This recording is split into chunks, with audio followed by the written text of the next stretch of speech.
एक संभ्रांत प्रतीत होने वाली अतीव सुंदरी ने विमान में प्रवेश किया और अपनी सीट की तलाश में नजरें घुमाईं। उसने देखा कि उसकी सीट एक ऐसे व्यक्ति के बगल में है जिसके दोनों ही हाथ नहीं हैं। महिला को उस अपाहिज व्यक्ति के पास बैठने में झिझक हुई। उस सुंदर महिला ने एयर हॉस्टेस को कहा कि वह उसके लिए नियत सीट पर सुविधापूर्वक यात्रा नहीं कर पाएगी, क्योंकि साथ की सीट पर एक दोनों हाथ विहीन व्यक्ति बैठा हुआ है। उस सुंदरी ने एयर हॉस्टेस से सीट बदलने हेतु आग्रह किया। असहज हुई एयर हॉस्टेस ने पूछा, मैम, क्या मुझे कारण बता सकती है? सुंदर महिला ने जवाब दिया, मैं ऐसे लोगों को पसंद नहीं करती। मैं ऐसे व्यक्ति के पास बैठकर यात्रा नहीं कर पाऊंगी।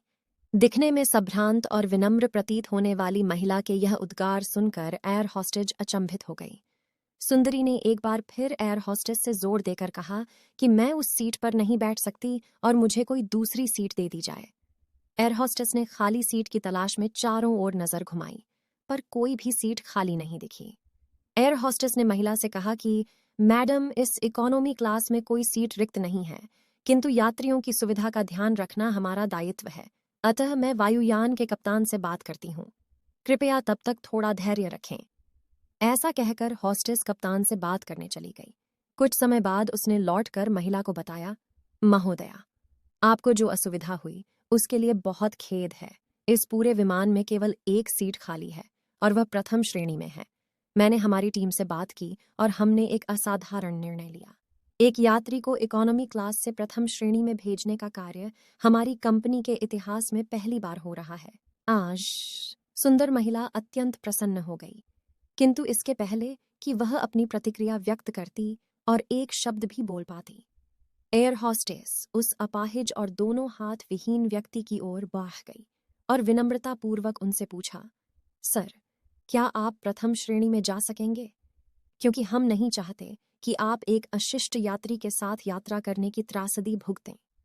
यह सुनकर प्रत्येक यात्री ने ताली बजाकर इस निर्णय का स्वागत किया। वह अतीव सुंदरी महिला तो अब शर्म से नजरें ही नहीं उठा पा रही थी। तब उस अपाहिज व्यक्ति ने खड़े होकर कहा, मैं एक भूतपूर्व सैनिक हूं और मैंने एक ऑपरेशन के दौरान कश्मीर सीमा पर हुए बम विस्फोट में अपने दोनों हाथ खोए थे। सबसे पहले जब मैंने इन देवी जी की चर्चा सुनी, तब मैं सोच रहा था कि मैंने भी किन लोगों की सुरक्षा के लिए अपनी जान जोखिम में डाली और अपने हाथ खोए।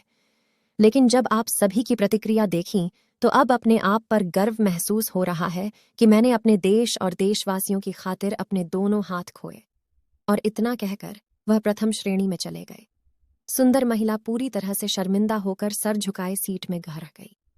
शारीरिक सुंदरता का महत्व तब तक कुछ नहीं है जब तक व्यक्ति का मन, उसके विचार सुंदर न हो। उस अतीव सौंदर्य का भी कोई मूल्य नहीं अगर विचारों में उदारता न हो। शारीरिक सुंदरता के साथ साथ सुंदर विचारों के मालिक बनने की भी कोशिश कीजिए। सुंदरता का महत्व, यह कहानी मुझे एक परिचित ने भेजी जो मुझे बहुत पसंद आई और मैंने इस कहानी को आप लोगों के साथ शेयर करना उचित समझा बिना किसी बदलाव के।